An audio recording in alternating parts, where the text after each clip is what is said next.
Something feels very wrong. Any chance you could be pregnant? Well, this should be interesting. Here's the dirty truth about Nathan's so-called return. It might not even be Nathan at all. General Hospital continues its proud tradition of rewriting its own history while juggling more pregnancies, resurrections, and misplaced wills than a Dickens novel gone rogue. The latest offerings? Britt may have known Nathan was alive all along. Portia might be pregnant with either Curtis's child or Dr. Gannon's, and Alexis is apparently dreaming of Rick holding her at knife point. Subtlety, it seems, has been permanently written out of the script.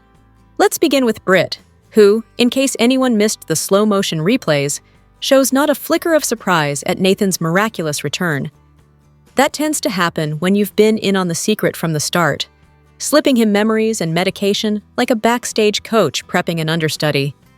Liesl, of course, will undoubtedly collapse at the news, a reaction played for comedy as often as tragedy on this show. But make no mistake, this Nathan is either an imposter or a Trojan horse in scrubs. Then there's the Portia problem. Soap logic dictates that if a woman has two lovers in close succession, biology will conveniently blur the lines. Thus, Portia's pregnancy test will likely spawn a paternity mystery between Curtis and Gannon. And because no one storyline is enough, Joss may also be carrying her own soap baby. Take your pick of potential fathers from Cam, Dex, or Vaughn. Meanwhile, Molly, who has made it abundantly clear she doesn't want marriage or motherhood, had better not be retrofitted into fertility for the sake of plot. The corporate drama is no less chaotic. Martin, bitter about losing everything, is whispering to unseen allies, possibly Monica's long-lost sister, in an attempt to swipe the Quartermain house from Tracy. Tracy, naturally, will bear her claws, while Laura will happily skin Martin alive if she discovers his interference. One thing is certain, the reading of Monica's will is being staged as the next gladiator match.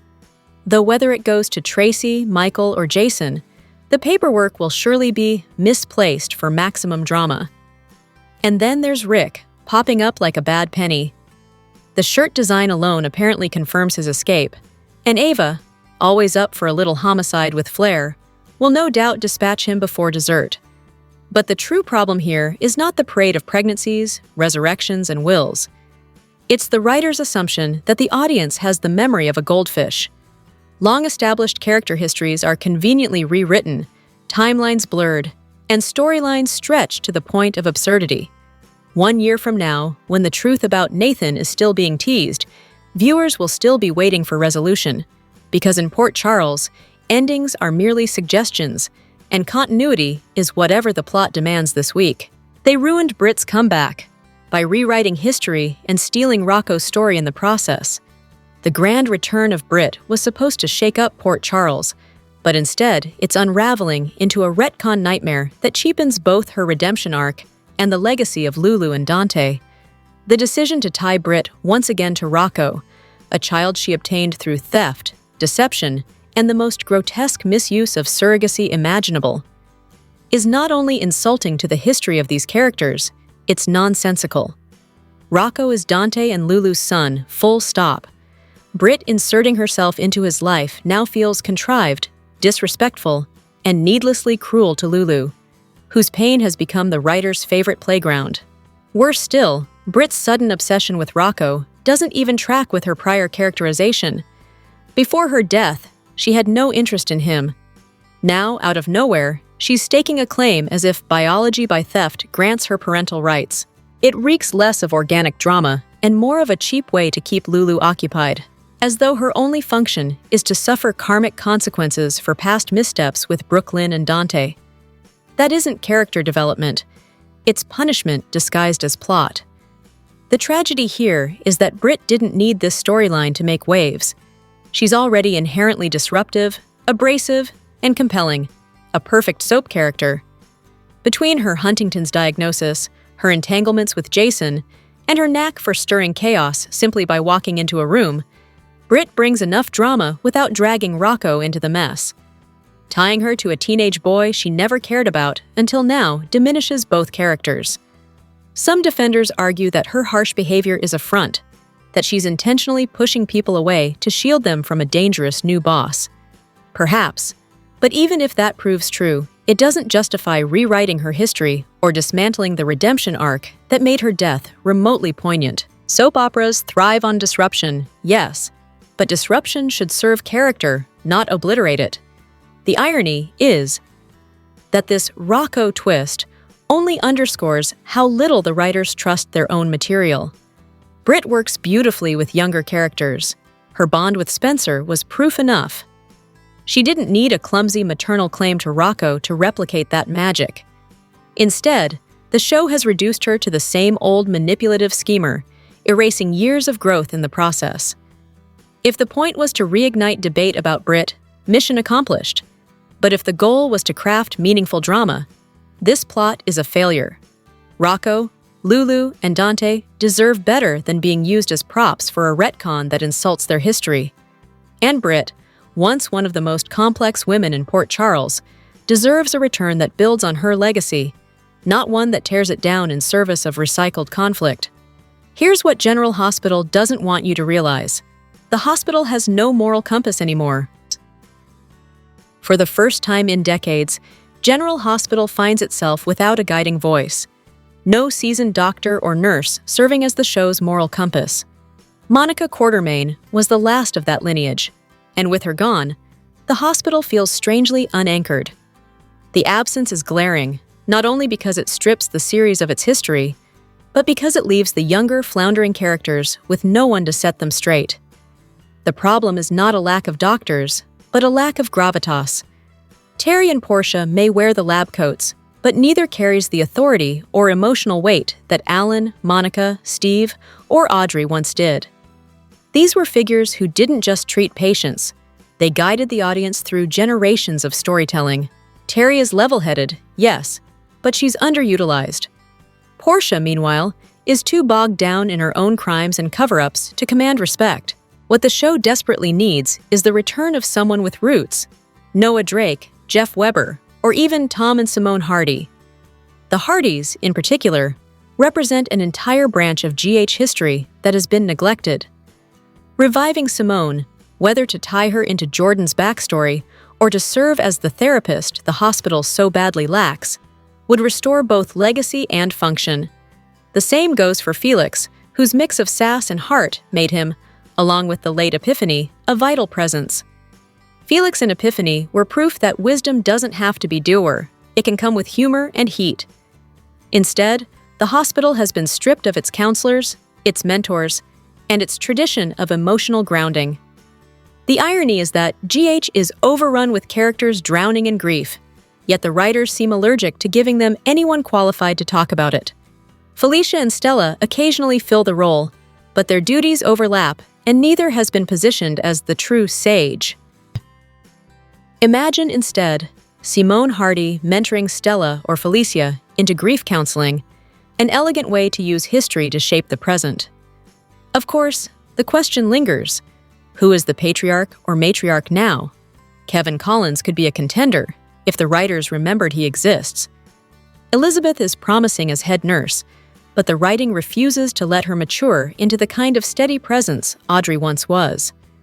Robin would be the obvious choice, but here lies the eternal debate.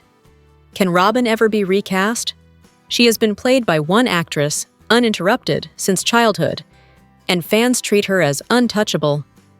Killing off so many other potential legacy doctors, Emily, Jason as a quartermain, Britt, only worsens the vacuum. The frustration is compounded by GH's obsession with family trees. The show is so entangled in bloodlines and backstories that pairing characters romantically has become nearly impossible. The Hardys alone demonstrate how messy it gets. Tom and Simone's son, Tommy Jr., Yisol, should be in his late 30s now, yet the writers abandoned him entirely. Fans have begged for his return, perhaps even as co-chief alongside Terry, when Portia finally pays for her sins. Meanwhile, Serena Baldwin would be another strong addition. But like so many characters, she's been left in limbo. And then there's the cautionary tale of Lucky Spencer's return, proof that legacy without substance means nothing. After years of hype, the comeback fizzled into a handful of uninspired appearances and an ill-conceived pairing with Christina. Liz and Lucky could have reignited their history, but instead, the show squandered one of its most enduring relationships. In short, General Hospital has gutted itself of its moral backbone.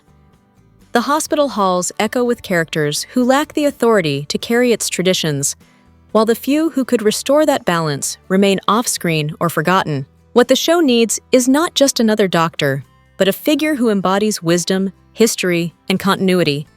A character who can speak with the authority of decades and guide the chaos around them. Until then, GH risks becoming a hospital with plenty of patience, but no compass. If you want to see how to ruin a character in record time, just watch what they've done to Drew Kane. The most recent saga of Drew Kane begins, as so many things in Port Charles do, with a missed phone call. Monica reached out. Drew ignored her. Whether she left a voicemail, wrote an email, or sent a carrier pigeon hardly matters. What's clear is that the call was not warm and fuzzy. This was no maternal plea for reconciliation. More likely, it was Monica doing what she always does, trying to bring reason to the unreasonable. In this case, urging Drew to end his petty crusade of restraining orders and let Scout see her family. Instead, the show twists that phone call into Drew's latest delusion, that his mother desperately wants to reconnect. It's a convenient little plot device, giving him just enough of a reason to crash events where he's neither wanted nor needed. Of course, Drew's anger at Monica for throwing him out of the Quartermain mansion still simmers, and in his mind, every message from her is fodder for more self-pity. Never mind that Alexis, Jason, and even Monica herself have made it clear the family simply wants Scout spared from his vendetta. Drew has rewritten the narrative into one where he's the misunderstood victim, rejected by every Quartermain in existence. Unfortunately, the audience is asked to sympathize with a man who lies as naturally as he breathes. He lies about Nina, he lies about Michael, and now he's probably lying about Monica's call too. If Drew says the sky is blue, check twice before believing it. This descent into villainy could have been an intriguing arc, if not for the fact that it's written with all the subtlety of a cartoon mustache twirler. Drew is presented as evil all the time, with no nuance, no flicker of humanity.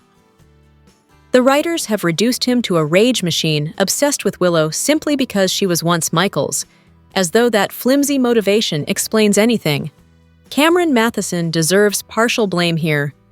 Some argue he's doing phenomenal work making Drew unlikable.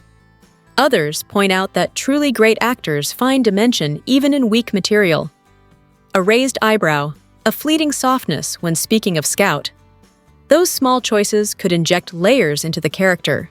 Instead, we get big eyes, whispers, and a performance flatter than week-old champagne. Drew feels less like a complicated man, and more like Shiloh 2.0, without the charisma. The audience is left wondering if there's even a plan. Will there be redemption? A secret identity twist? Some cling to the fantasy he's secretly Shiloh. Or will we simply endure another year of Drew versus the Quartermains, a storyline stretched thinner than hospital coffee? Speculation swirls about who shot him. Michael, Willow, Sonny's men, Monica herself in a final act of tough love. But frankly, it hardly matters. What matters is that Drew has outstayed his welcome. Death, prison, or permanent reassignment to Washington, D.C.? Take your pick, just make it permanent. Let Scout remain with family who actually loves her, and spare viewers any more of Drew's endless brooding. Because at this point, if Drew Kane is talking, he's lying, and if he's breathing, he's insufferable. What if Port Charles' biggest secret is that half the town is already dead? Apparently, the solution to General Hospital's overcrowded cast is not contract negotiations, not storyline restructuring, not even the occasional dramatic exit, but a full-blown zombie apocalypse. Why waste time on soap opera staples when we could just declare half the town undead and call it a day? The proposal is ambitious, if not deranged. Imagine Britt and Nathan, resurrected for no reason other than the convenience of being zombies. Drew's prison beating? Oh, he actually died. That's why his behavior shifted so dramatically. Willow? The cancer really did kill her, and her endless self-sabotage is just a subconscious hunch that she's already 6 feet under. Curtis? That bullet wound was fatal after all. Never mind insulting medical miracle storylines. Death cleans those up neatly, and the creativity doesn't stop there. Vaughn is secretly Dex, or Oscar, Brennan, already shady, turns out to be dead courtesy of Valentin. Their obsession with Joss suddenly makes sense. Ghosts recruiting ghosts. Kai's tragic family backstory? Explained by the fact that he perished with them. Justine isn't new at all. She's Lily, back from her fiery car explosion. Marco? A ghost long before anyone realized, which explains why Sidwell gets misty-eyed whenever Marco pulls a save. And the pièce de résistance. Sonny Corinthos never actually made it to Nixon Falls. He died en route. He just hasn't gotten the memo. It's outlandish, yes, but at least internally consistent. In fact, it's arguably more coherent than some of the half-baked storylines currently airing.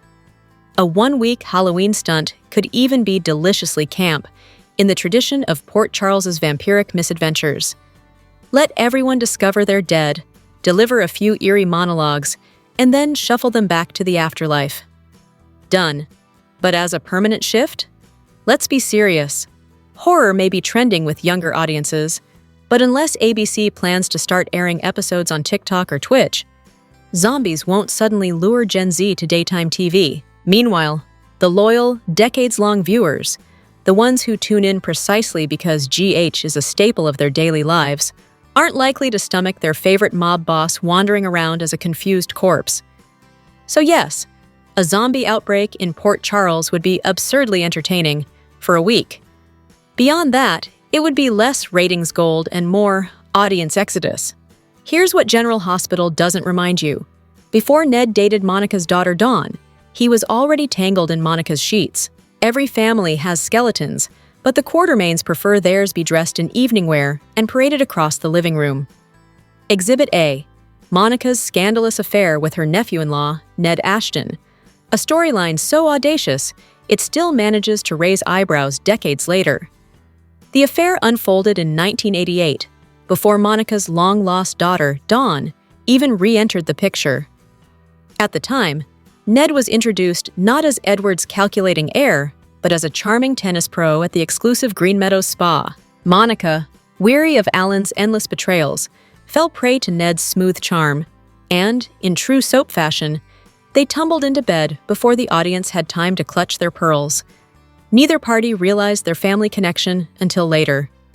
Ned had no idea Monica was Alan's wife, and Monica was too swept up in the fling to ask too many questions. The fallout was predictably explosive. When the truth emerged that Monica had slept with her husband's nephew, the quartermain dining room turned into a battlefield. Alan, already reeling from Monica's secrecy about Dawn's true identity, now had to stomach her tryst with his own kin. This double betrayal proved too much even for their legendarily dysfunctional marriage, culminating in the couple's first divorce. What makes the whole saga even more delicious is its timing. Ned's fling with Monica preceded his ill-fated romance with Dawn, meaning that mother and daughter were both, at different points, entangled with the same quartermain man. Spoon Island and Windermere may have been offered up later as a lavish wedding gift from Ned to Dawn, but history had already established his far more intimate gift to Monica. The story also highlights an era when General Hospital wasn't afraid of soap operatic excess. A steamy spa vacation, secret relatives, and family dinners laced with daggers disguised as dinner rolls. This was the Quartermains at their chaotic best. The mansion looked warm, lived in, and decadent, a fitting backdrop for betrayals that were as luxurious as they were sordid. Looking back, Ned and Monica's affair is less a footnote than a defining chapter of Quartermain lore. It was the perfect storm of lust, secrecy, and family ties. Equal parts absurd and riveting. In short, classic General Hospital.